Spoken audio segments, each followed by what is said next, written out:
Hello बच्चों।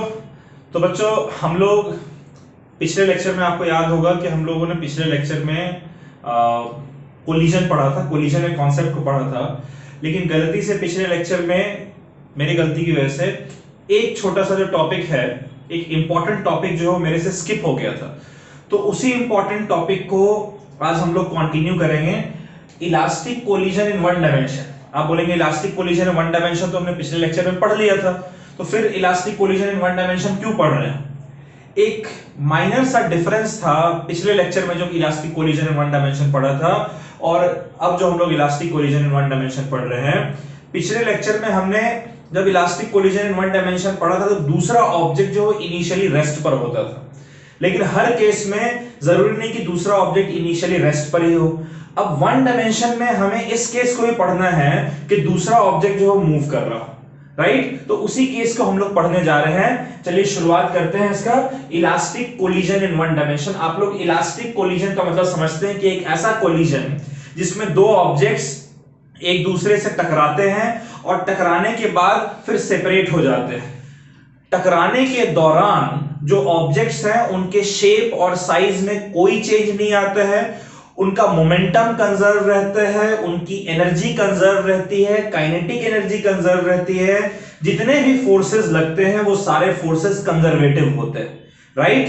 तो ये हमारा इलास्टिक कोलिजन था। अब उसी इलास्टिक कोलिजन को हमने पिछले लेक्चर में भी वन डायमेंशन में पढ़ा था। आज भी हम लोग जो छोटा सा पोर्शन रह गया है उस पोर्शन को हम लोग आज कंप्लीट करेंगे। Elastic collision in one dimension, difference क्या था वो आप डायग्राम से समझेंगे। ठीक है बच्चों, तो चलिए स्टार्ट करते हैं। कंसीडर करिए कि हमारे पास दो ऑब्जेक्ट हैं। एक ऑब्जेक्ट, ठीक है, जिसका मास है m1 और दूसरा ऑब्जेक्ट जिसका मास है m2, राइट? ये हमारा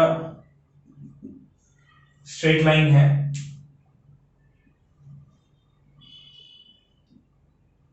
इसी स्ट्रेट लाइन के अलोंग ऑब्जेक्ट मूव करे, ठीक है? सारा डायग्राम हम इसी स्ट्रेट लाइन के अलोंग बनाएंगे।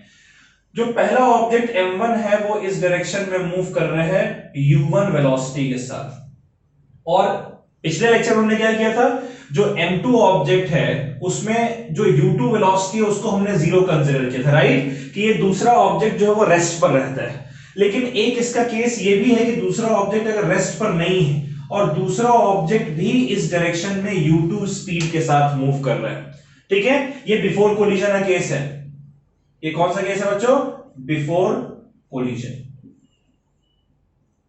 ये बिफोर कोलिजन का केस है। यानी हमने कंसीडर किया कि हमारे पास दो ऑब्जेक्ट हैं, एक का मास m1 दूसरे का मास m2। m1 जो है वो u1 स्पीड के साथ m2 की तरफ बढ़ रहा है, और m2 जो है वो सेम डायरेक्शन में या अपोजिट भी हो सकता है, अभी फिलहाल हम सेम मान ले रहे हैं, उस डायरेक्शन में ये u2 स्पीड के साथ मूव कर रहा है। अब इसमें भी देखिए दो कंडीशंस हो सकते हैं। अगर u2 बड़ा हुआ और u1 अगर छोटा हुआ, यानी कि इस ऑब्जेक्ट की इस मास की जो वेलोसिटी है वो अगर वो ज्यादा हुई और इसकी मास अगर कम है, इसका मास अगर कम है, सॉरी, इसकी वेलोसिटी अगर ज्यादा है और इसकी वेलोसिटी कम है, तो ये चूंकि ज्यादा तेजी से मूव कर रहा है इसलिए आगे निकल जाएगा, कभी इन दोनों के बीच में कोलिजन नहीं होगा। तो u2 अगर ग्रेटर है u1 से, उस कंडीशन को हमें नहीं स्टडी करना है। हमें कौन सा कंडीशन को स्टडी करना है? हमें स्टडी करना है कि u1 जो है it is greater than u2। अगर पीछे वाले ऑब्जेक्ट की वेलोसिटी ज्यादा होगी तब ये जाकर और आगे वाले ऑब्जेक्ट से कोलाइड कर जाएगा, राइट? अब थोड़े समय के बाद क्या होता है, दोनों के बीच में कोलिजन होता है। तो ये m1 और ये m2, ये m1 और ये m2 दोनों कोलाइड करते हैं, ये ड्यूरिंग कोलिजन, ठीक है बच्चों? और इस कोलिजन के बाद क्या होगा, दोनों ऑब्जेक्ट जो है कोलाइड करने के बाद सेपरेट आउट हो जाएंगे। सेपरेट आउट होने के बाद ये m1 मास मान लीजिए इस डायरेक्शन में v1 स्पीड के साथ मूव कर रहे हैं, और ये m2 मास मान लीजिए कि इस डायरेक्शन में v2 स्पीड के साथ मूव कर रहे हैं, ठीक है? ये आफ्टर कोलिजन का केस है।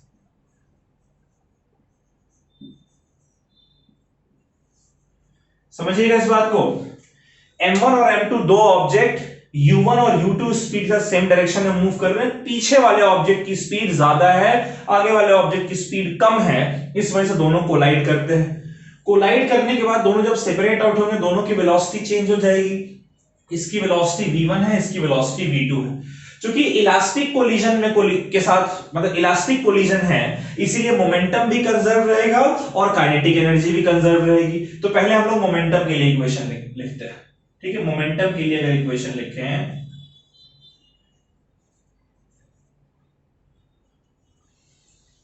तो हम लोग जानते हैं कि मोमेंटम कंजर्वेशन प्रिंसिपल कहते हैं कि भैया कोलिजन के पहले जो मोमेंटम है सिस्टम का, कोलिजन के बाद भी वही मोमेंटम होगा सिस्टम का। तो कोलिजन के पहले मोमेंटम क्या है भाई, ये m1 है, u1 स्पीड से मूव कर रहा है, तो इसका मोमेंटम हो गया m1 u1। ये m2 है, u2 स्पीड से मूव कर रहा है, तो इसका मोमेंटम हो जाएगा m2 u2, राइट। ये कोलिजन है, कोलिजन के पहले का मोमेंटम। कोलिजन के बाद का मोमेंटम क्या हो जाएगा, m1 v1 plus m2 v2। Collision के बाद का momentum m1 v1 plus m2 v2, right. और अब हम जानते हैं कि भाई कोलिजन के पहले का मोमेंटम और कोलिजन के बाद का मोमेंटम ये दोनों बराबर होता है, यही तो law of conservation of momentum कहता है, ठीक है। तो अगर मैं यहां से बच्चों m1 वाले टर्म को एक साथ लिखूं और m2 वाले टर्म को एक साथ लिखूं, तो क्या इसे इस तरीके से हम लिख सकते हैं कि m1 u1 और ये m1 v1 को इधर ले आए तो minus m1 v1 is equals to m2 v2 और m2 u2 को इधर ले आए तो माइनस m2 u2, ऐसा होगा, ठीक है। अब यहां से मैं m1 कॉमन ले ले रहा हूं, तो ये मेरा हो जाएगा m1 into u1 minus v1 is equals to m2 into v2 minus u2, right. इसको मैं कह दे रहा हूं इक्वेशन नंबर 1, इसको मैं कह दे रहा हूं इक्वेशन नंबर 2। क्लियर है बच्चों। ये मोमेंटम के लिए हमने इक्वेशन लिखा, मोमेंटम कंजर्वेशन के लिए इक्वेशन लिखा, तो हमारा ये इक्वेशन आ रहा है। अब उसी तरीके से एनर्जी कंजर्वेशन के लिए इक्वेशन लिखते हैं। एनर्जी में कौन सा एनर्जी को हम लोग कंजर्व रखेंगे, यहां पर काइनेटिक एनर्जी को। बाकी एनर्जी को हम लोग यहां पर डिस्कस नहीं करेंगे, काइनेटिक एनर्जी की बात करते हैं। भाई इसकी काइनेटिक एनर्जी कितनी होगी, half m1 u1 square, half m1 u1 square. इसकी काइनेटिक एनर्जी कितनी होगी, हाफ m2 u2 स्क्वायर। तो टोटल एनर्जी कोलिजन के पहले half m1 u1 square plus half m2 u2 square. किसके बराबर होनी चाहिए, कोलिजन के बाद की kinetic energy half m1 v1 square, half m1 v1 square plus इसकी होगी half m2 v2 square, half m2 v2 square, right बच्चों। Half half half half cancel out हो जाएगा, ये हमारा हो जाएगा m1 u1 square plus m2 u2 square is equals to m1 v1 square plus m2 v2 square. हो गया ऐसा। चलिए ये हमारा हो गया, ये हमारा हो गया m1 u1 square, m1 u1 square. फिर से m1 वालों को एक साइड लिखते हैं, ठीक है। और ये m1 v1 स्क्वायर इधर जाके माइनस m1 v1 स्क्वायर, ठीक है। इधर m2 v2 स्क्वायर और ये m2 u2 स्क्वायर इधर आकर माइनस m2 u2 स्क्वायर, ठीक है बच्चों। अब अगर यहां से हम m1 कॉमन ले लें तो क्या बचेगा, u1 square minus v1 square और इधर क्या बचेगा, m2 into v2 square minus u2 square, ठीक है। क्लियर है। एक बार इसको पॉज करके आप लोग देख लीजिए कितना आप लोगों को समझ में आया है यहां पर, ठीक है। ये इंपॉर्टेंट है यहां तक। चलिए ठीक है बच्चों, आई होप आपने कर लिया है। तो अब इसको मैं कैसे लिख रहा हूं देखिएगा, ये हो जाएगा हमारा इक्वल्स टू m1। अच्छा u1 square minus v1 square क्या लिख सकते हैं, u1 plus v1 into u1 minus v1, a square minus b square वाला फॉर्मूला। तो ये हो जाएगा u1 plus v1 into u1 minus v1, right. ये किसके बराबर होना चाहिए, m2 into v2 square minus u2 square क्या होगा, v2 plus u2 into v2 minus u2, right बच्चों। क्लियर है बात। अब देखिए इसको अच्छा ऐसा कर दे, मैं माइनस को यहां पर लिख रहा हूं और प्लस को बाद में लिख रहा हूं, और यहां पर भी मैं माइनस को पहले लिखता हूं और प्लस को बाद में, ठीक है। a minus B into A plus B, A minus B into A plus B. अब जरा देखिए m1 into u1 minus v1, m1 into u1 minus v1 किसके बराबर है? m2 into v2 minus u2। तो क्या मैं यहां पर m1 into u1 minus v1 की जगह m2 into v2 minus u2 put कर सकता हूं? दोनों बराबर ही है ना, ठीक है। तो अगर मैं पुट कर दूं तो यहां से आ जाएगा m1 u1 v1 की जगह मैं लिख रहा हूं m2 v2 माइनस u2, और ये u1 प्लस v1 तो रहेगा ही यहां पर, is equals to m2 v2 minus u2 into v2 plus u2। होगा बच्चों, m2 और m2 कैंसिल हो जाएगा, v2 माइनस u2 और v2 माइनस u2 भी कैंसिल हो जाएगा, राइट। चलिए यहां तक तो क्लियर है। तो अब हमारा क्या आ जा रहा है? हमारा आ जा रहा है u1 plus v1 is equals to v2 plus u2, right. इस u2 को अगर इधर ले जाएं तो u1 पहले से है, u2 को इधर ले गए तो माइनस u2 हो जाएगा, इधर v2 पहले से है, v1 को इधर ले आएंगे तो माइनस v1 हो जाएगा। बच्चों u1 माइनस u2 क्या है देखिएगा सर, u1 माइनस u2 ये इन दोनों जो कि दोनों सेम डायरेक्शन में मूव करते हैं। याद करिए हमने रिलेटिव वेलोसिटी में क्या सीखा था कि अगर ऑब्जेक्ट सेम डायरेक्शन में मूव करते हैं तब उसकी रिलेटिव वेलोसिटी में हम लोग सब्ट्रैक्ट करते हैं, और अपोजिट डायरेक्शन में मूव करते हैं तब ऐड करते हैं, राइट। तो दोनों सेम डायरेक्शन में मूव करें, इनकी रिलेटिव वेलोसिटी क्या होगी? u1 माइनस u2, और इसकी relative velocity v1 minus v2, यानी u1 माइनस u2 जो रिलेटिव वेलोसिटी है वो कोलिजन के पहले की रिलेटिव वेलोसिटी, और v1 माइनस v2 जो रिलेटिव वेलोसिटी वो कोलिजन के बाद की रिलेटिव वेलोसिटी। यही तो आ रहा है, relative velocity before collision is equals to relative velocity after collision, ठीक है। तो यहां से हमारा आ गया relative velocity, relative velocity before collision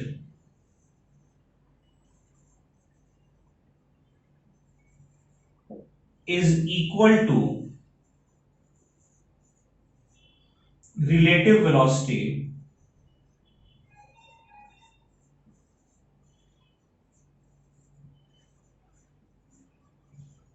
after collision।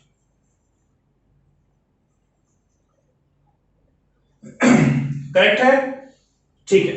चलिए इसको हम लिख देते हैं इक्वेशन नंबर 3, और इक्वेशन नंबर 3 को थोड़ा सा और बनाते हैं। क्या इसको ऐसा लिख सकते हैं? v2 is equals to minus v1 को अगर इधर भेज दे बच्चों, इधर पहले से u1 माइनस u2 था, और माइनस v1 को इधर भेज देंगे तो क्या हो जाएगा? प्लस v1, ठीक है। इसको मैं इक्वेशन नंबर 4 कह दे रहा हूं, ये हम लोग यूज करेंगे इसलिए मैंने इक्वेशन लिखा है, क्लियर है। चलिए यहां तक तो बात रही हमारी। अब इक्वेशन नंबर 1 आप देखिए, क्या इक्वेशन नंबर 1 में v2 की जगह ये वैल्यू पुट कर सकते हैं हम लोग? इक्वेशन 4 को हम लोग इक्वेशन 1 में पुट करने जा रहे हैं, ध्यान दीजिएगा। पुटिंग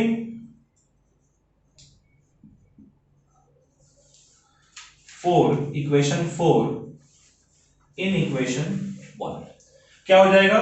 ये हो जाएगा m1 u1 प्लस m2u2, ठीक है। क्या हो जाएगा? m1 u1 plus m2 u2, ये किसके बराबर हो जाएगा हमारा? ये हो जाएगा m1 v1 प्लस m2, और v2 की जगह क्या लिखेंगे बच्चों? v2 की जगह लिख देंगे u1 minus u2 plus v1, लिख सकते हैं ना। इस इक्वेशन को देखिए m1 u1 plus m2 u2, यही लिखा हमने यहां, is equals to m1 v1 plus m2 और v2 जो यहां पर है उसकी जगह मैंने लिख दिया u1 minus u2 plus v1, right. अब देखिए ये क्या हो जाएगा? m1 u1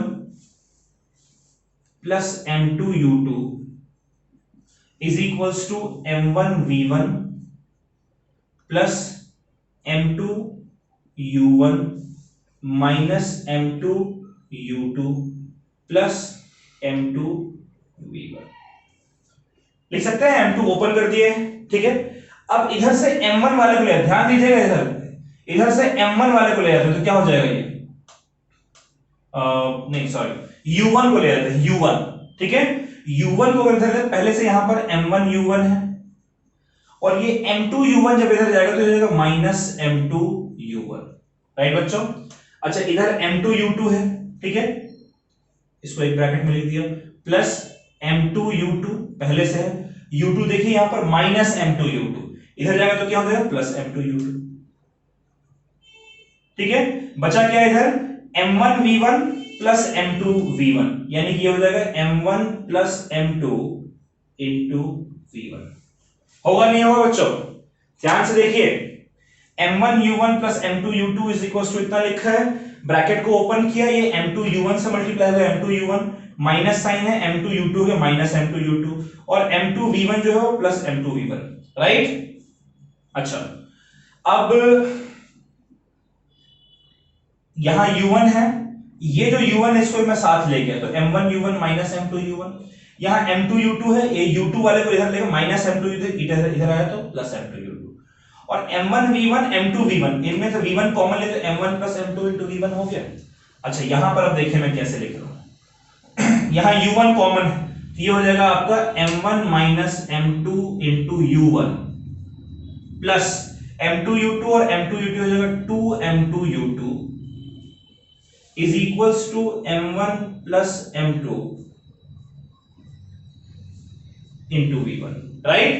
तो चलिए यहां से हम v1 लिख देते हैं, v1 कितना हो जाएगा, v1 हो जाएगा ये m1 प्लस m2 v1 से मल्टीप्लीकेशन में है, इधर जाकर डिवीजन में आ जाएगा, तो पहले से मेरा है m1 minus m2, m1 minus m2 into u1 plus 2m2 into u2, यही था।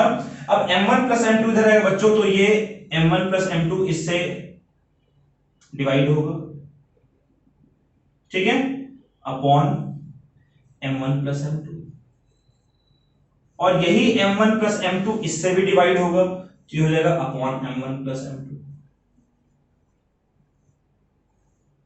राइट। ये हमारा क्या आ गया, v1 के लिए इक्वेशन आ गया, ये हमारा क्या आ गया, v1 के लिए इक्वेशन आ गया, इसको मैं इक्वेशन नंबर 5 कह दे रहा हूं। अच्छा v2 के लिए जो इक्वेशन आएगा बच्चों, ये क्या आएगा मैं आपको डायरेक्ट लिख के बता रहा हूं, क्या करना क्या है आपको, m1 की जगह m2 कर दीजिए और m2 की जगह m1 कर दीजिए। इस इक्वेशन में जहां जहां m1 है वहां वहां m2 लिख दीजिए, और जहां जहां m2 है वहां वहां m1 लिख दीजिए, v2 की वैल्यू आ जाएगी। स्पेस कम है इसलिए मैं डायरेक्टली लिख ले रहा हूं, फिर इसको मिटाकर और फिर मैं आपको सॉल्व करके बताऊंगा, ठीक है। तो ये देखिए क्या है,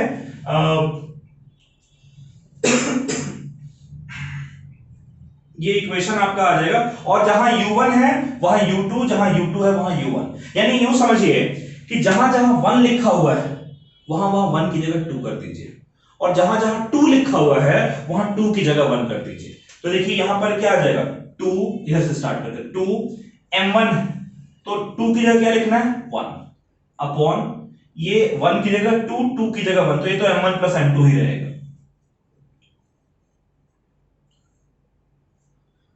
इंटू u2 की जगह क्या करेंगे 1।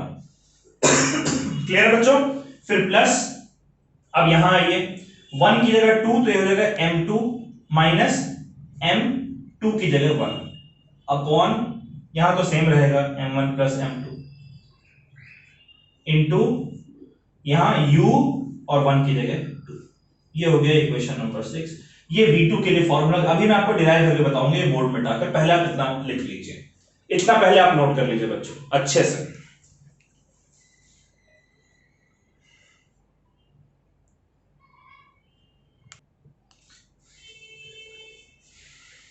बच्चों ये आखिरी के 3 इक्वेशंस थे हमारे, ठीक है, इसको मैच कर लीजिए। ये हमने लिखा है, मैंने v1 तक आपको शो कर दिया, ठीक, प्रूफ करके, v2 मुझे शो करना है, राइट। तो v2 जो है इक्वेशन 4 को यूज करते हैं, v2 हमारा क्या हो जाएगा, ये हो जाएगा u1 minus u2 plus v1, right बच्चों।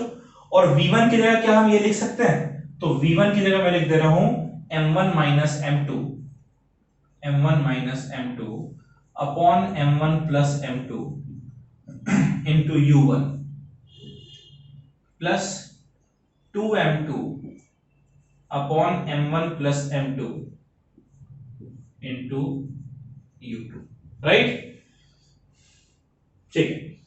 अब बच्चों इसको देखिए फर्दर सॉल्व करते हैं। v2 is equals to u1, और यहां पर है इसको अगर यहां पर, चलिए इकट्ठे पहले लिखते हैं, u1 plus m1 minus m2 upon m1 plus m2 into u1। ठीक है, ये एक ब्रैकेट में लिख लिया, और u2 वाले को एक ब्रैकेट में लिखते हैं। क्या है u2 वाला? 2m2 upon m1 plus m2 into u2 और फिर माइनस u2। राइट बच्चों? अब इसमें से आप क्या करेंगे, इसमें से आप u1 कॉमन निकाल लेंगे। तो चलिए u1 हम लोग कॉमन निकाल लेते हैं। u1 हमने निकाल लिया कॉमन, ठीक है, और इसमें से हम लोग u2 कॉमन निकाल लेंगे। राइट? तो ये हमारा क्या बचेगा, ये हमारा बचेगा u1 बाहर निकलेगा, तो बचेगा 1 plus m1 minus m2 upon m1 plus m2। Right? और यहां से क्या बचेगा, 2m2 upon m1 plus m2 minus 1 by u2 यहां से बाहर निकल गया। क्लियर है? अब जरा एलसीएम ले लेते हैं। u1 और ये तो हमारा बाहर रहेगा u2। अगर एलसीएम ले ले बच्चों, तो ये नीचे एलसीएम क्या आ जाएगा, m1 plus m2। Right? m1 plus m2, और इधर क्या हो जाएगा, 1 के साथ मल्टीप्लाई होगा तो ये हो जाएगा m1 प्लस m2, फिर प्लस साइन है, और फिर ये है m1 minus m2। Minus m2 plus m2 cancel हो जाएगा। यहां पर अगर हम एलसीएम ले लें m1 प्लस m2 का, तो 2m2 तो पहले से है यहां पर, ये m1 माइनस 1 से मल्टीप्लाई होगा तो हो जाएगा माइनस m1, और प्लस m2 माइनस 1 से मल्टीप्लाई होगा हो जाएगा माइनस m2।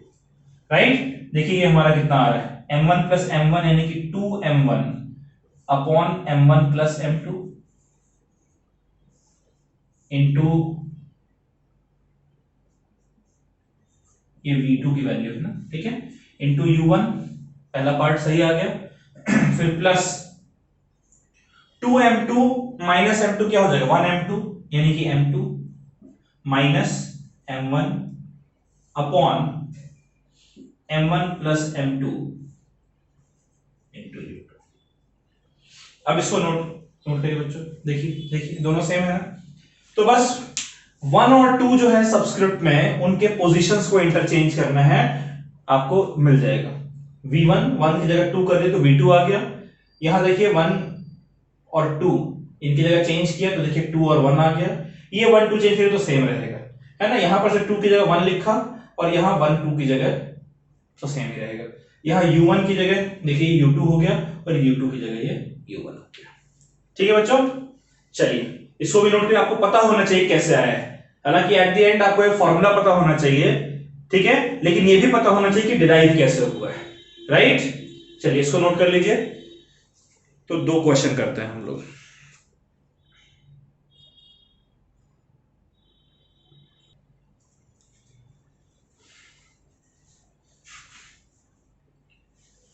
चलिए बच्चों, तो न्यूमेरिकल स्टार्ट करते हैं कोलिजन पे। आज जो हमने पढ़ा है उसके न्यूमेरिकल्स देखते हैं आज, और बाकी कोलिजन के जो क्वेश्चंस हैं उसको हम लोग अगले लेक्चर में भी देखेंगे। ठीक है? तो चलिए एक सवाल है, इस क्वेश्चन को पहले आप लोग नोट कर लीजिए। क्वेश्चन कह रहा है, two bodies of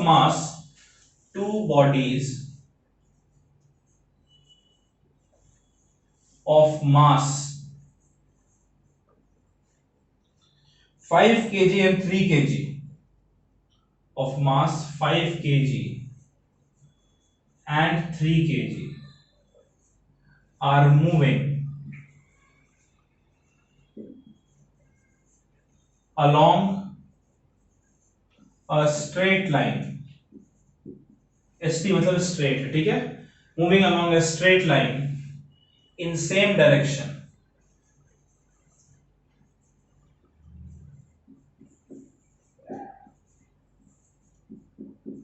with 5 meter per second and 3 meter per second। ठीक है, क्लियर है। कह रहा find velocity after collision, find velocity after collision.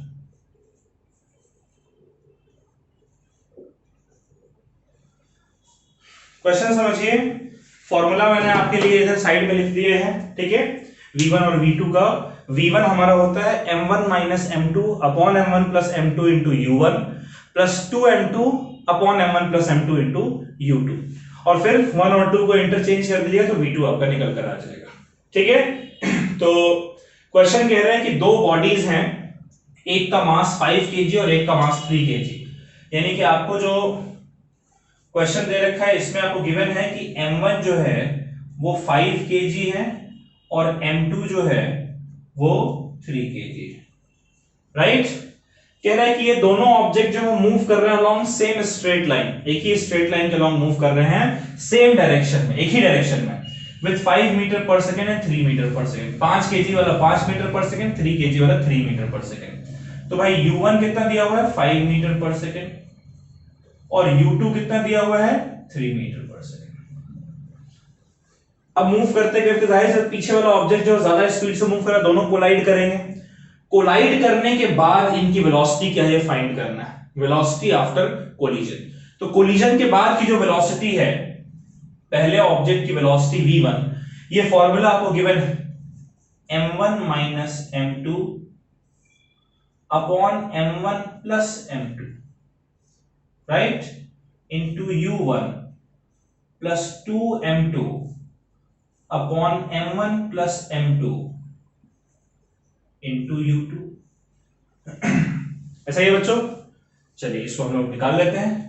m1 कितना है 5, m2 कितना है 3, तो 5 माइनस 3 हो गया 2 अपॉन 5 प्लस 3 हो गया 8 इंटू u1 कितना है 5 प्लस 2m2, यानी कि 2 इंटू m2 की जगह 3, 2 3 जा 6 अपॉन m1 प्लस m2 है 8 इंटू u2 कितना है 3।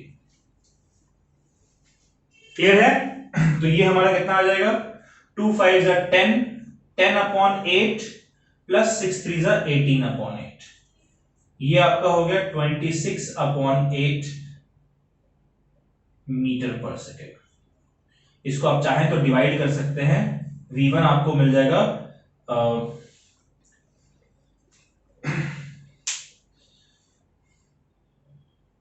ठीक है, 2 5 जा 10 अपॉन 8 और 6 3 जा 18 अपॉन 8, अच्छा सॉरी 18 प्लस 10 28, ठीक है 18 प्लस 8 कर दिया मैंने गलती से, 28 अपॉन 8, राइट।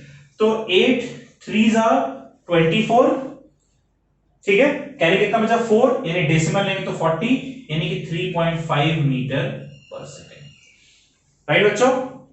अच्छा, इसी तरीके से v2 निकाल लेते हैं। v2 का फॉर्मूला क्या था, v2 का फॉर्मूला था 2m1 upon m1 plus m2 into u1 plus m2 minus m1 upon m1 plus m2 into u2, ये फॉर्मूला था, ठीक है। इसमें पुट करते हैं v2 निकालने के लिए, 2 इंटू m1, m1 कितना है 5, तो 2 5 जा 10, m1 प्लस m2 है 8, 5 प्लस 3 इंटू u1, u1 की वैल्यू है 5 plus m2 minus m1, m2 कितना है बच्चों 3, m1 है 5, 3 माइनस 5 हो जाएगा -2, तो -2 अपॉन 8 इंटू u2 कितना है 3, ये कितना होता है 50 अपॉन 8 माइनस 6 अपॉन 8, यानी कि ये हो गया 44 अपॉन 8। अगर आप डिवाइड करेंगे तो v2 कितना हो जाएगा 8 5 जा 40, कैरी ओवर 4, डेसिमल देंगे तो 4040, यानी कि 5.5 मीटर पर सेकेंड, ठीक है। तो कोलिजन के बाद v1 आपका है 3.5 मीटर पर सेकेंड और जो v2 है वो आपका है 5.5 मीटर पर सेकेंड। क्लियर बच्चों? चलिए नोट कर लीजिए इसको।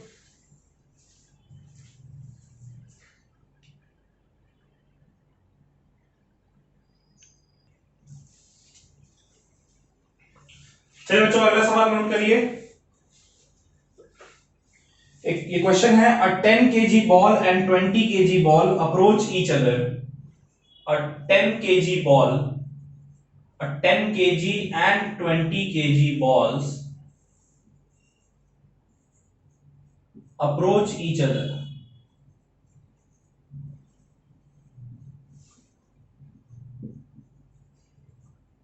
Approach each other with velocity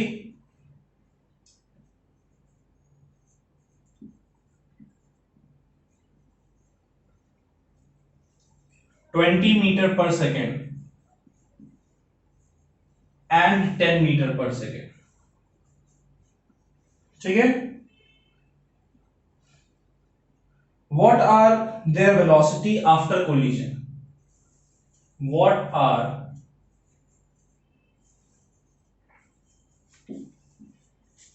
their velocity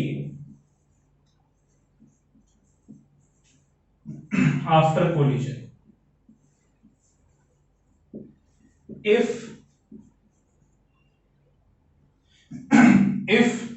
collision is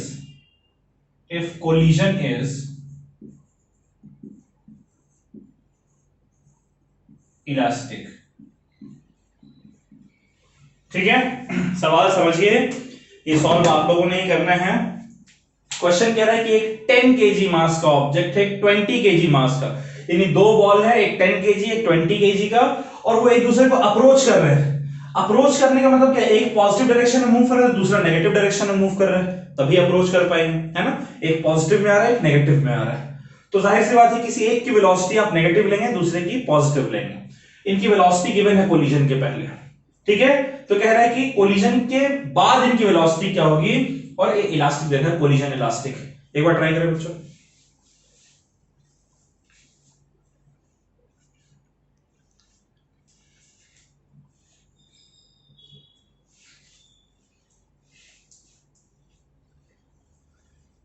कर लिया बच्चों? चलिए, उम्मीद करते हैं आप लोगों ने अपने एंड से ट्राई किया है। ठीक है, चलिए इसका सॉल्यूशन देखते हैं। बच्चों, ये जो ऑब्जेक्ट है, इसमें दोनों बॉल जो है, इसमें पहले बॉल का मास है 10 केजी और दूसरे बॉल का मास है 20 केजी। राइट, कह रहे हैं अप्रोच कर रहे हैं एक दूसरे को विद वेलोसिटी 20 मीटर पर सेकेंड एंड 10 मीटर पर सेकेंड। पहले वाले की वेलोसिटी को हम लोग ले लेते हैं 20 मीटर पर सेकेंड, तो दूसरे वाले की वेलोसिटी क्या होगी, 10 मीटर पर सेकेंड या -10 मीटर पर सेकेंड? -10 मीटर पर सेकेंड। क्यों? अपोजिट डायरेक्शन में मूव करेगा, अगर ये पॉजिटिव डायरेक्शन में मूव करे तो ये नेगेटिव डायरेक्शन में मूव करेगा। वेलोसिटी चूंकि वेक्टर है, इसलिए साइन हमारा आएगा। ओके, अब आपसे पूछ रहा है कि भैया कोलिजन के बाद वेलोसिटी क्या है, तो v1 का फॉर्मूला क्या है, m1 m2 upon m1 m2। Formula हर सवाल में लिखते चलेंगे, आपको याद होना चाहिए फॉर्मूला। ठीक है, m1 m2 upon m1 m2 upon 2m1 divided by m1 m2 into u2। Clear बच्चों? ठीक है, अच्छा ये m2। ठीक है, देखिए m1 m2 upon m1 m2 u1, 2m2 upon m1 m2 u2।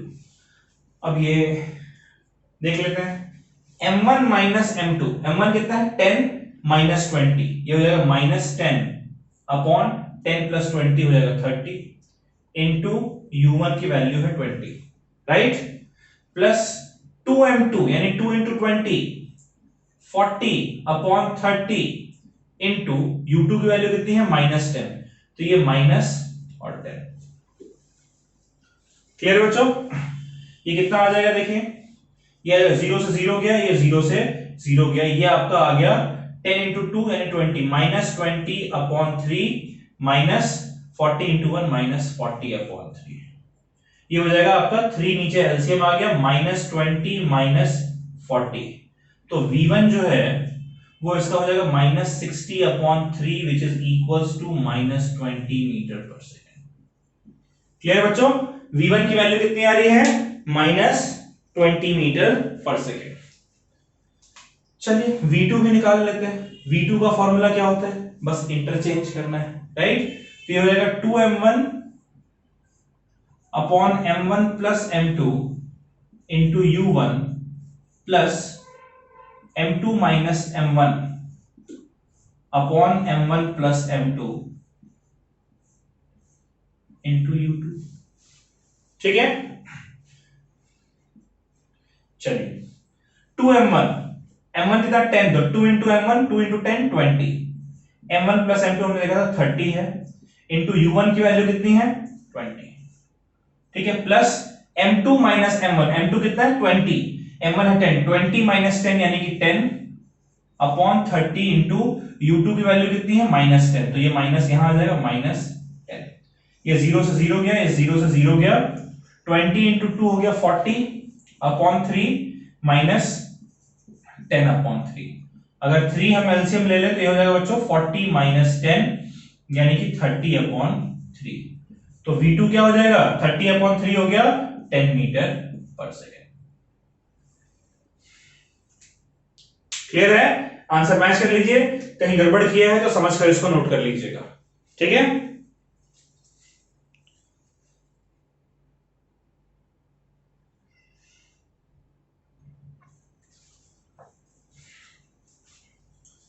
एक क्वेश्चन देखते हैं बच्चों, हल्का सा इससे अलग, पिछले लेक्चर में जो पढ़ा था, आई होप आपने देखा है वो लेक्चर, उससे रिलेटेड एक सवाल करता है। ठीक है, एक क्वेश्चन है कि एक railway carriage of mass 9000 kg, railway carriage of mass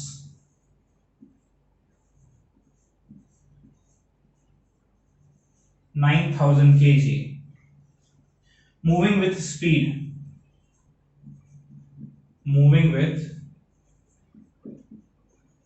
speed 36 kilometer per hour collides with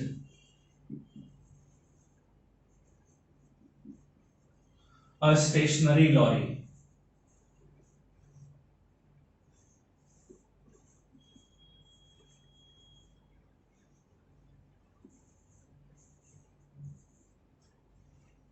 ठीक है, of same mass, stationary lorry of same mass. ठीक है, इफ आफ्टर कोलिजन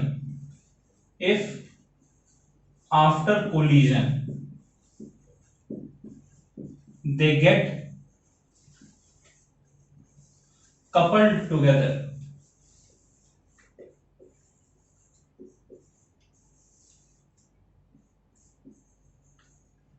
ठीक है, find their velocity,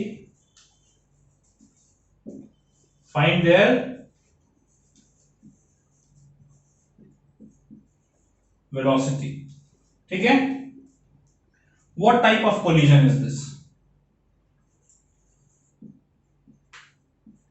What type of collision is this? यानी कि collision कैसा है, इलास्टिक है कि इनइलास्टिक है, कैसा कोलिजन। ठीक है, सवाल समझिए, सवाल कह रहे हैं कि एक रेलवे कैरेज है जिसका मास 9000 kg।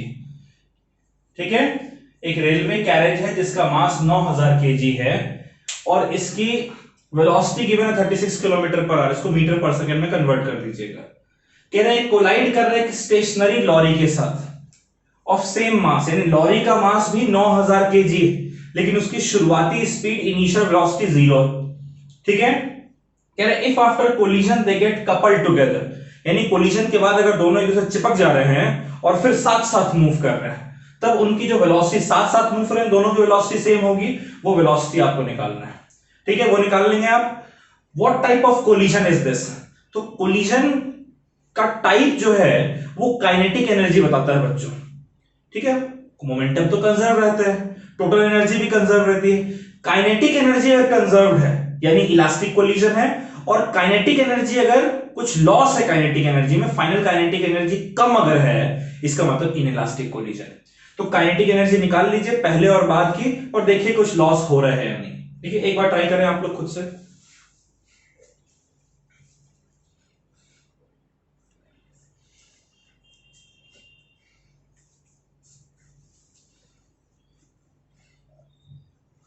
चलिए कर लिया बच्चों, उम्मीद करते हैं आप लोगों ने सवाल कर लिया है। तो क्वेश्चन कह रहा है कि एक रेलवे कैरेज है जिसका मास 9000 केजी, यानी M1 आपको दिया हुआ है 9000 केजी, और ये एक स्टेशनरी लॉरी से टकरा रहा है सेम मास का, यानी M2 भी दिया हुआ है 9000 केजी, राइट। जो रेलवे कैरेज है उसकी कोलिजन के पहले की स्पीड क्या, 36 किलोमीटर पर आवर, यानी 36 इंटू 5/18, यानी कि 10 मीटर पर सेकेंड, राइट। और जो लॉरी है वो स्टेशनरी, यानी U2 की वैल्यू जो है वो है 0 मीटर पर सेकेंड। क्लियर है। अब क्या है, इफ आफ्टर कोलिजन, कोलिजन के बाद की बात हो रही है, कोलिजन के बाद दे गेट कपल्ड टुगेदर, यानी कि V1 की जो वैल्यू है बच्चों, V1 की जो वैल्यू है और V2 की जो वैल्यू है दोनों सेम होनी चाहिए, राइट। तो आपसे वेलोसिटी पूछा, हमें पता है कि मोमेंटम जो है वो कंजर्व होता है, इसलिए हम कौन सा फॉर्मूला लगाएंगे, पहले हम लोग फॉर्मूला लगाएंगे m1u1 plus m2u2 is equals to m1v1 plus m2v2, right. कैसा भी कोलिजन हो मोमेंटम तो कंजर्व रहते हैं। m1 कितना है, m1 हमारा 9000 इंटू u1 कितना है 10, m2 कितना है 9000 इंटू u2 कितना है 0, ये कितना हो जाएगा m1, v1 कितना है v प्लस m2 और v2 कितना है, ये भी v के बराबर है, यानी कि v अगर कॉमन ले लें तो हो जाएगा m1 plus m2 into v के बराबर, राइट। तो v की वैल्यू क्या आ जाएगी बच्चों, 9000 इंटू 10 यानी हो गया 90000, ये तो जीरो ही हो जाएगा। और m1 प्लस m2, v है ना, m1 प्लस m2 इधर भेजेंगे तो क्या हो जाएगा, upon m1 plus m2 upon m1 plus m2, यानी कि ये हो जाएगा 9000 अपॉन m1 प्लस m2 कितना होगा 9000 प्लस 9000 18000, राइट। ये 3 0 और 3 0 कट गया, 90 अपॉन 18 होता है 5, यानी कि इनकी कोलिजन के बाद की वेलोसिटी कितनी होगी 5 मीटर पर सेकंड, पहले कितनी थी 10 मीटर पर सेकंड, राइट। वेलोसिटी आप लोगों ने फाइंड कर लिया। अब कह रहा है what type of collision is this, तो कोलिजन का टाइप बताने के लिए हम लोग काइनेटिक एनर्जी निकालते हैं, कोलिजन के पहले की काइनेटिक एनर्जी, कोलिजन के बाद की काइनेटिक एनर्जी। अगर दोनों सेम है तो कोलिजन इलास्टिक, अगर डिफरेंट है यानी फाइनल काइनेटिक एनर्जी कम हो गई, काइनेटिक एनर्जी में लॉस है, तब वो आपका इनइलास्टिक हो जाएगा। चलिए निकाल लेते हैं पहले initial kinetic energy,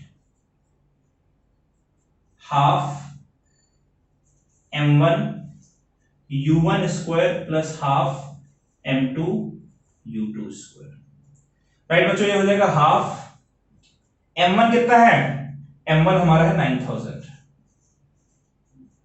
into u1 कितना है 10, 10 का स्क्वायर हो जाएगा 100 प्लस u2 0 है तो ये बाकी सब 0 हो जाएगा, ठीक है। ये आपका हो जाएगा 2 से कट करेंगे तो 90 हो जाएगा 45 और बाकी 2 0, यानी कितनी एनर्जी हो गई 4 5 2 0 और 2 0 4 0, इतना जूल। ये इनिशियल काइनेटिक एनर्जी है। अच्छा वैसे ही फाइनल काइनेटिक एनर्जी निकाल लेते हैं बच्चों। फाइनल काइनेटिक एनर्जी क्या होना चाहिए, हाफ m1, v1 की जगह v लिखते हैं तो v square plus half m2, v2 की जगह भी v लिखेंगे v स्क्वायर, यानी ये हो गया half m1 plus m2 into v square, half into m1 plus m2 9000 into 9000 यानी कि 18000 इंटू v स्क्वायर, 5 का स्क्वायर हो जाएगा 25, ये आपका हो गया 9000, राइट। और 25 इंटू 9 होता है 225 और ये 3 0, ठीक है। देखिए ये कितना था, वंस टेंस 100 1000 10,000 लाख, यानी 4,50,000 जूल, और ये कितना है 2,25,000 जूल। तो चूंकि final kinetic energy is less than initial kinetic energy, इसलिए जो कोलिजन है वो कैसा कोलिजन है बच्चों, इन इलास्टिक कोलिजन।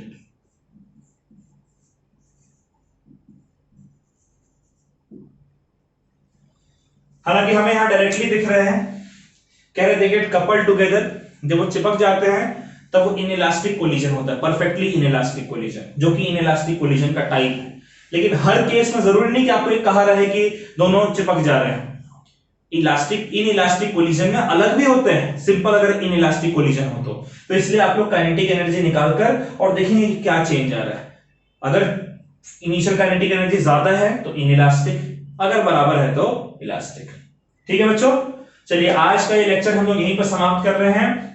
अगले लेक्चर में यही कोलिजन का पूरा कॉन्सेप्ट एक बार फिर से आप लोग पढ़ लीजिएगा।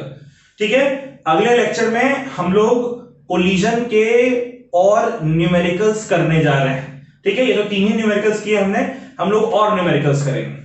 क्लियर है? तो उसके लिए आप तैयार होकर आइएगा। चलिए बच्चों, bye bye, take care, stay safe. इसको नोट कर लीजिए और याद से कोलिजन पढ़कर आइएगा, क्योंकि ये बहुत इंपॉर्टेंट टॉपिक है। बाय।